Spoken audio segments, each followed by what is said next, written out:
Welcome, everybody, to your fantasy football week one recap with your commissioner, Scott Mills. Uh, I noticed on the last couple videos that the volume was not very good, so I tried to do some stuff to make that better, but obviously I can't really know until after I post the video and then I actually look at it myself to see what's wrong with it. So hopefully the sound is fixed this week. If not, then I'll try some more things for the next week. But let's get into our week one recap. We had some really close matchups this week. Let's start off with this first one on the top here. And this is my team, the Green Monsters, going up against Team Shaq 91, with the Green Monsters taking it by a little over 7 points. And there was definitely a possibility for a comeback on Monday Night Football. Uh, After Puka Nakua's injury on Sunday night, only getting 6 points, that left the door open for Garrett Wilson on Monday Night Football. If he would have gotten a touchdown, he probably would have been able to beat me. I mean, another, what, 10 to 15 yards and a touchdown, that probably would have gotten him enough to win that match. Let's see. What do the benches look like? There is definitely some stuff. Brian Robinson had a very nice day on my bench, not getting me 16 points. That would have made me feel a little more comfortable about things. But over here on the Shaq side, it looks like he started pretty much his best players.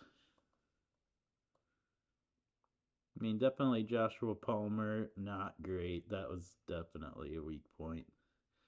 And tight end looks like it's going to be a struggle for me this year. That really does. Anthony Richardson, one of the best quarterback performances fantasy wise for the week. They lost to Houston, but he really helped propel me to a week one win over Shaq.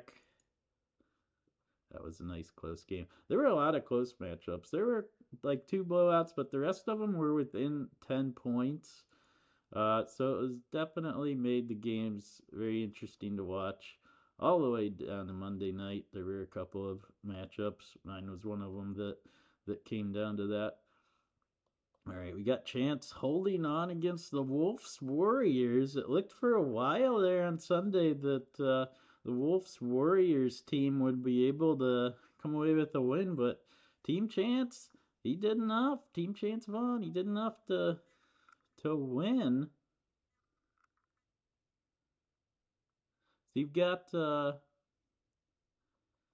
Lamar Jackson did very well for Wolves Warriors, and then you look down here, you've got Mike Evans is the big one for Chance Vaughn here that really propelled him to win. And then at the kicker spot, I mean, you get a 20-point performance at kicker. That really helps solve these 2 point performances from the receivers. Not great for Chance, but you get 20 points from or from your kicker and 12 from your defense. That helps a lot. 18 from the Dallas defense, not enough. Not enough in the end. Marvin Harrison, what a terrible performance from him. He barely got involved at all. One catch for 4 yards. That's pretty pathetic. Definitely, especially for a second round pick. Definitely are expecting more out of him. That was kind of crazy. You're hoping that was just a fluke. Uh, First week of the season, just getting the. A lot of teams are just working stuff out. So usually we do see some weird things in week one where players that are supposed to be really good and that do end up being pretty good to sometimes have a slow week one. All right. Now we've got the usually really good Egg Ball Elite blowing out the Return of the King team. 134 to 99. This one wasn't close. Josh Allen, best fantasy quarterback with 30 points. Brees Hall, Isaiah Pacheco, solid performances. Stephon Diggs, Nice performance there. Pretty solid there at the top. And then Ramondre Stevenson. So, yeah, you get like 4 or 5 guys that are getting you close to 20, and then you get one that's up there in 30.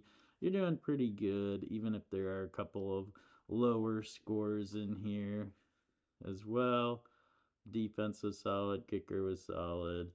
And then on the Return of the King side, um, Kamara, you like seeing that. You do like seeing Kamara. He seems like he's still a really good running back.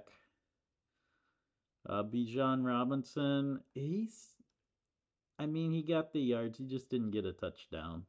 That's really it. He had over 100 scrimmage yards between his receiving and rushing.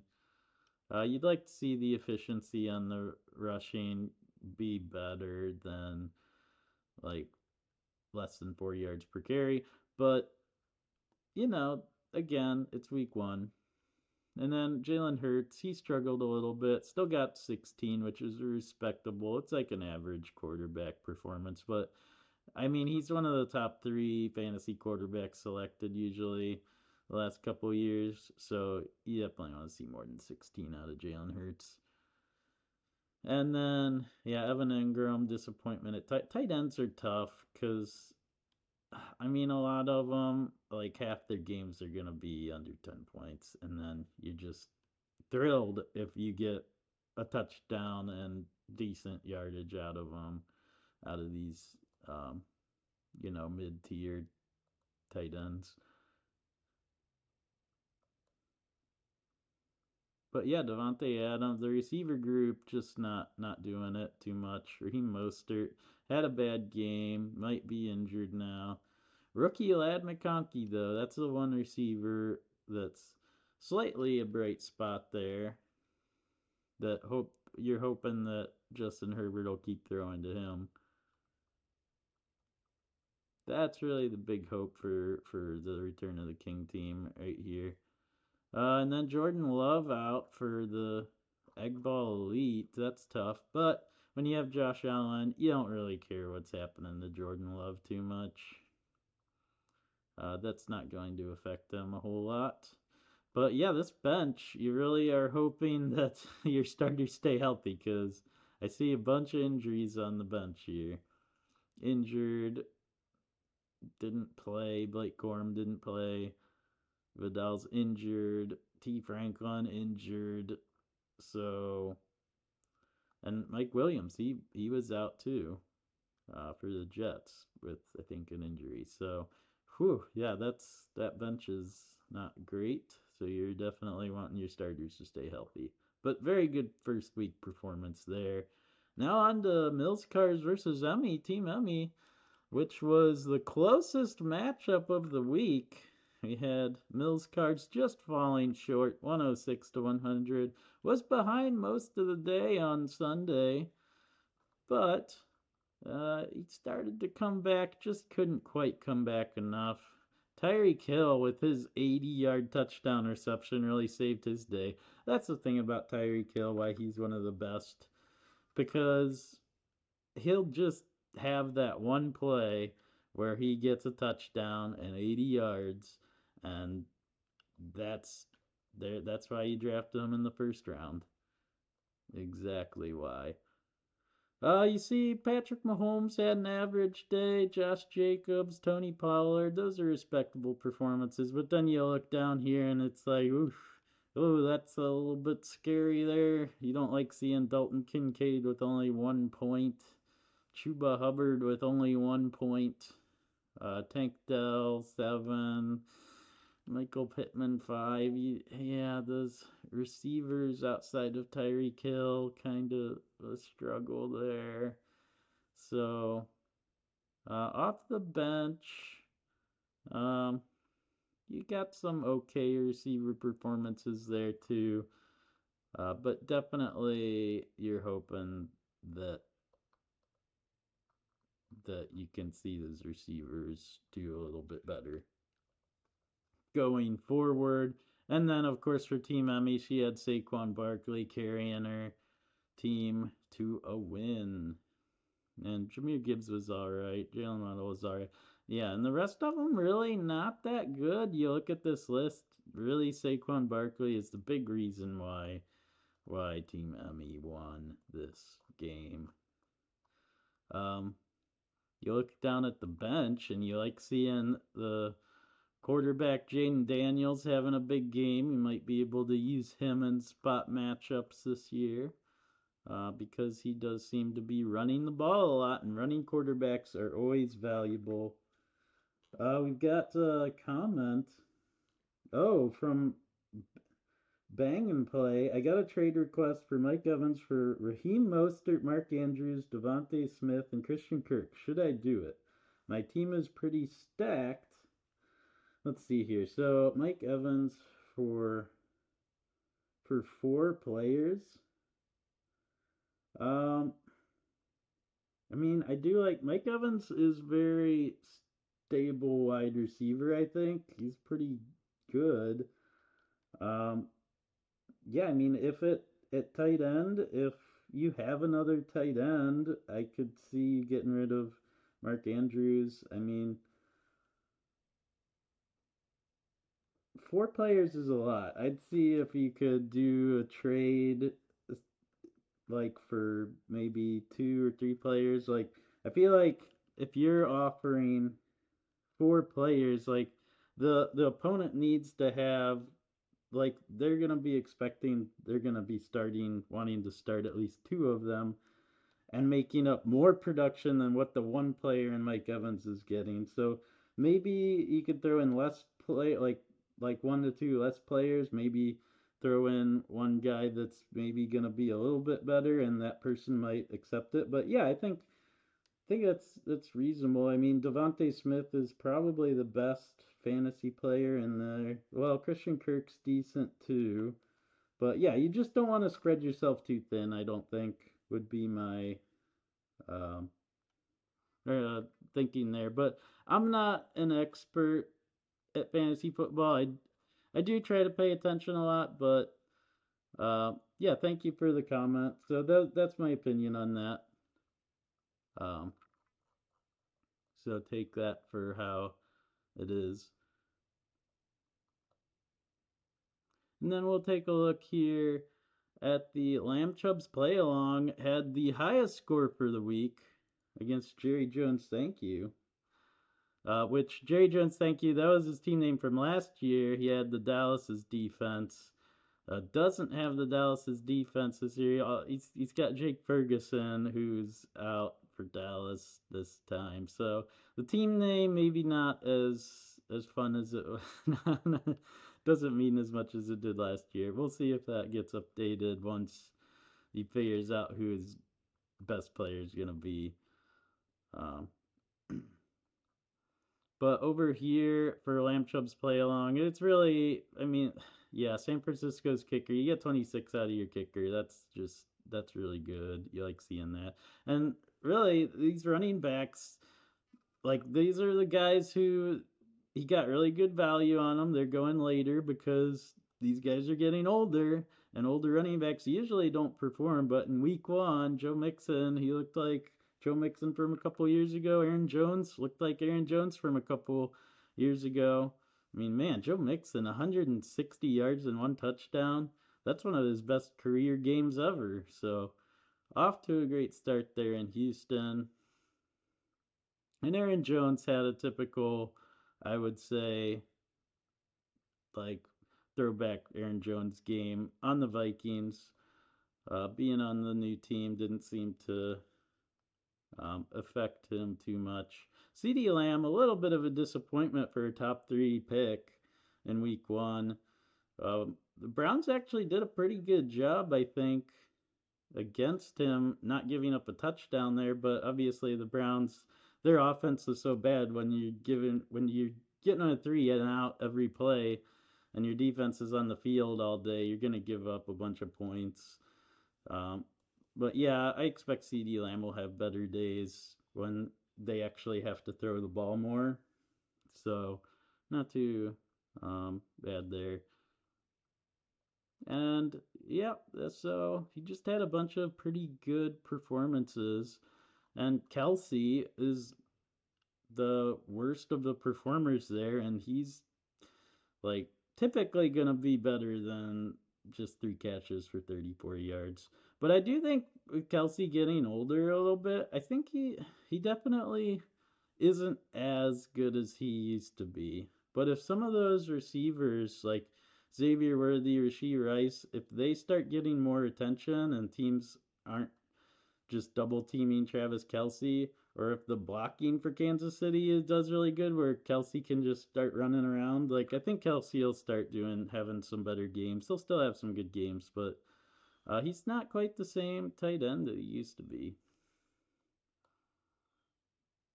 And we got over here for Jerry Jones. Thank you. There, James Conner. That was the big one. Amon-Ra St. Brown for a first round pick. Whew. That's a bad game. And that's one of the worst games for Amon-Ra St. Brown that he's had for quite a while. Last year was so good for him. I don't know if like teams are just giving him more attention now. He's getting doubled more. I didn't see a ton of that game to be able to say what was going on, but the Lions they won that game. So I think Jameson Williams really was getting open more, and Jameson Williams' points are really where that was at, and maybe took away a little bit from Amon-Ra St. Brown, but Amon-Ra St. Brown should have some good games too.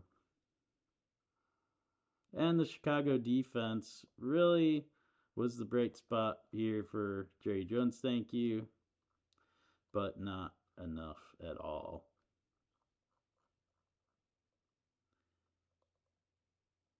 Okay, and we had the one more. We had the McCaff attack, which should have easily won until Christian McCaffrey had a, a calf attack of his own. And that really, that gave Team Ladina a chance with Brandon Ayuk going only down like 13 or 14 points. I think like 14 points. Brandon Ayuk could have caught. He had a touchdown pass that was dropped right through his hands. I mean, that would have made a huge difference. That could have been a big difference and potentially won it for Team Ludina. Couldn't quite do the comeback though. So Rome Odunze really hurt the Team Ludina there too. Off of the bench, Jameson Williams, 21 points. Not having that in the starting lineup really hurt quite a bit. But that could be a pretty easy fix. I think Jameson Williams will be pretty good going forward as long as he stays healthy. That was a really encouraging first game that you see him get 9 targets, get over 100 yards receiving and a touchdown. That's pretty that's pretty good. That's a good sign for you. I think you'll be all right going forward. Um, even though you had the lowest score this week. All right, and that's a wrap for the scores for this week. Congratulations to all the winners. And we will pick this back up next week. You can see who's out there on waivers. I know that probably well, let's see who's trending. Jordan Mason is available, and he was the one that picked up for Christian McCaffrey when he was injured, and man, did he have a good game. That's probably the best free agent that's out there right now, for sure. I'm sure that there's going to be a lot of attention going after him potentially. And then Allen Lazard had a pretty good game for Green Bay, or not Green Bay, for the Jets. They both have green in their teams, so I guess, and Lazard used to play for Green Bay. But Allen Lazard for the Jets was pretty good as well. I don't know that he's going to be able to keep it up, but Jordan Mason, I think he has a chance of being a solid running back. Even when McCaffrey's healthy, I think they're going to use him a decent amount. It's what I'm hearing.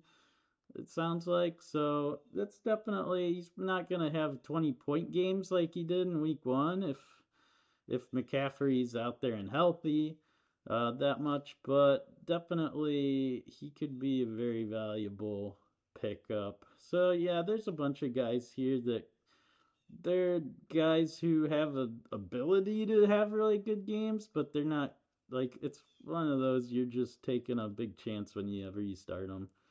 So, and then we can see there's three guys here that really didn't play or they got hurt, so that's why they would be trending down, and they could guys could get dropped here. There's a couple guys there. All right, but that's all I got for today. Thank you for tuning in, Bang and Play. I hope you enjoyed listening, um, and I hope that advice that I gave you helps you out. And good luck in your league as well. So, have a good one.